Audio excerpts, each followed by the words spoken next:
Okay. Wildcard line, you're on the air with Glenn Steckling. Hi. Hello? Hello. Yes, you're on. This is I'm on? Yes. Glenn, this is Al, Phoenix, Arizona. Oh, Al, good to talk to you. Hi.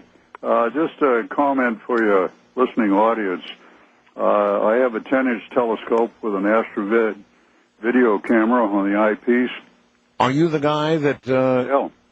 The signal goes to a 27-inch television screen. I invite the neighbors over to watch the moon show. Is this who you were expecting, Glenn? Excuse me. That's correct. Okay, all right. So you're the guy.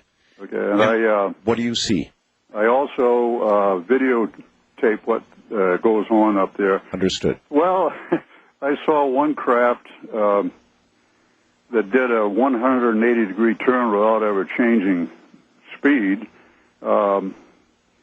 I have seen craft brightly lit with a very dark shadow going right up the terminator of the moon and then doing a 90-degree turn into the sunlit portion, again without changing speed.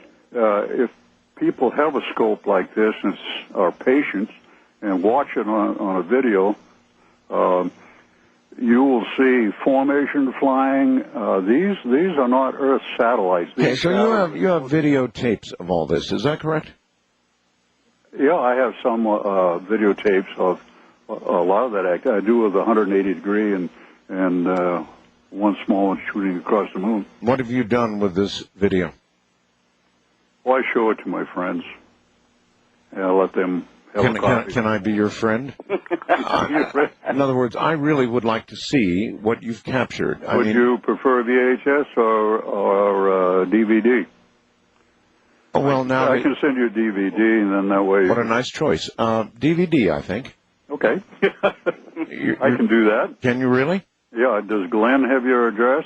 Well, you can get it, Al, directly from online. I'd like to remind our listeners that Al is an extremely competent person. He was one of the people in Korea during the military service who witnessed these UFOs in 1950. It's recorded in Captain Rubel's book on the report of unidentified flying saucers.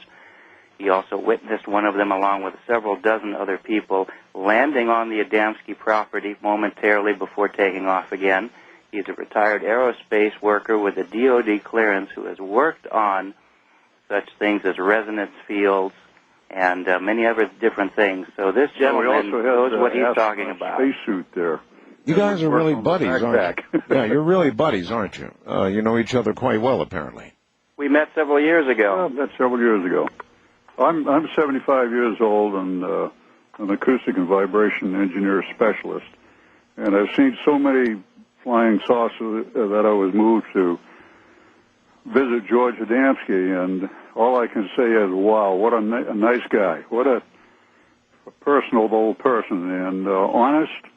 He had a 15-inch dome for his 15-inch telescope in his backyard, and I was using his 6-inch telescope that he took the pictures of the flying saucers with. He also offered me his camera, which I didn't use.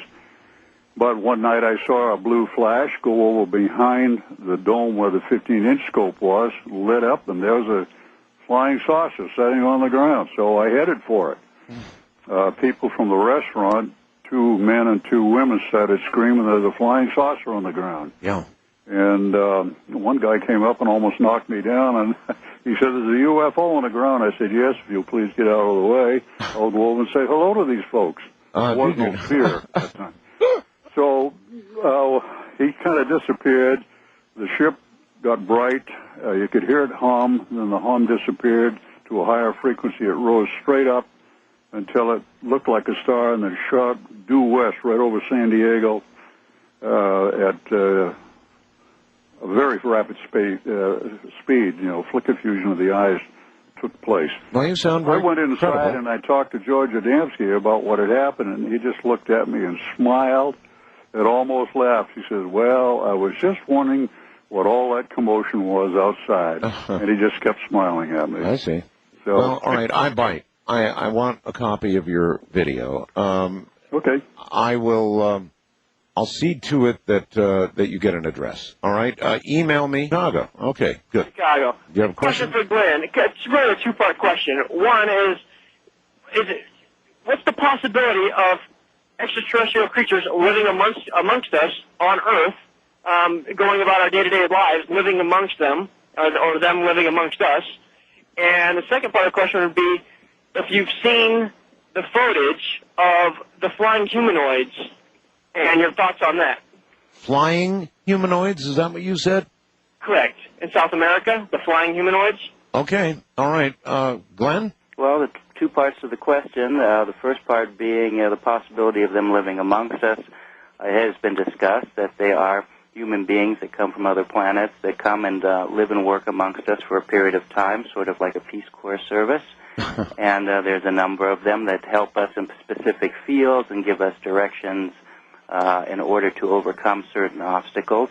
And that's a very real concept. In fact, one that the scientists at NASA at Goddard questioned my father and mother exclusively on. The second part of that is whether I've seen pictures or representations of flying humanoids. No, I haven't, although there is technical devices which help towards the what we consider to be levitation or what they consider to be pro-gravity. So technologically a device in which allows you to float without wings or use of an airplane or whatever is certainly a possibility. Let's go back to number one. You believe, pinning you to the wall here, that there are extraterrestrials living among us. Do you believe that? I believe that they circulate amongst us, absolutely. Is there a way to differentiate, to recognize an extraterrestrial in our population? Yes, there is. And that would be? I would never divulge such an idea, and I would certainly not place them in jeopardy. Oh, come on. Well, let's think about it. Think how nice people we are. The first thing we would do is go grab them, dissect them, torture them, put them in jail. I mean, I wouldn't do that. And so you know the answer to this question. You know how to recognize these, I don't want to say people, but those among us who are not us. You know how to recognize. You actually know how to recognize them. I would say people because they don't look any different than you and I. Absolutely. Well, then how do we differentiate? There is a way. Oh, there is a way to differentiate that. But you're not telling. No, I would never do that. I think that would be irresponsible.